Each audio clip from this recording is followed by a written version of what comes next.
Ma la comunità di Fossano di Vico è una comunità che sta bene, cioè dico che sta bene perché ha una risorsa umana molto importante. Poi in questi anni diciamo che questa risorsa umana è stata un po' minata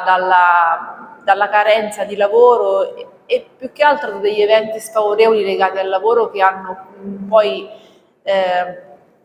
intaccato quella che è una cosa importante dell'essere umano, cioè la loro dignità, perché se uno non lavora viene meno proprio la dignità delle persone e così riesce a dare meno anche a livello di comunità, intendo come aggregazione, come sotto un profilo sociale.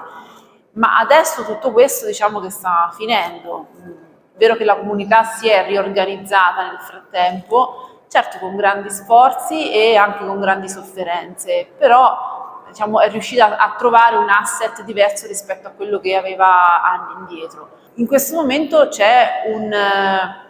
un aspetto molto positivo che è quello della zona industriale che sta riprendendo vigore e questa ripresa di attività determina anche un maggior vigore della comunità fossatana.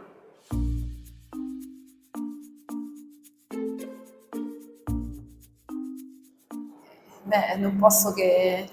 essere contenta, nel senso che comunque ospitare un progetto così importante è assolutamente un grosso vanto per la nostra comunità.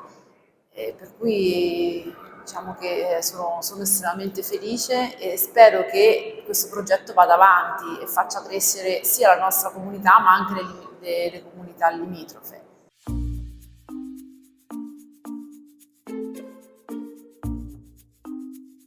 Ma sicuramente possono diciamo, emergere idee e opportunità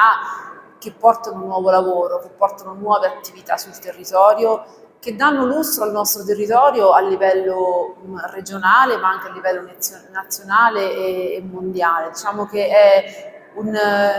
in questo piccolo territorio c'è un piccolo tesoro, no? Perché comunque sia,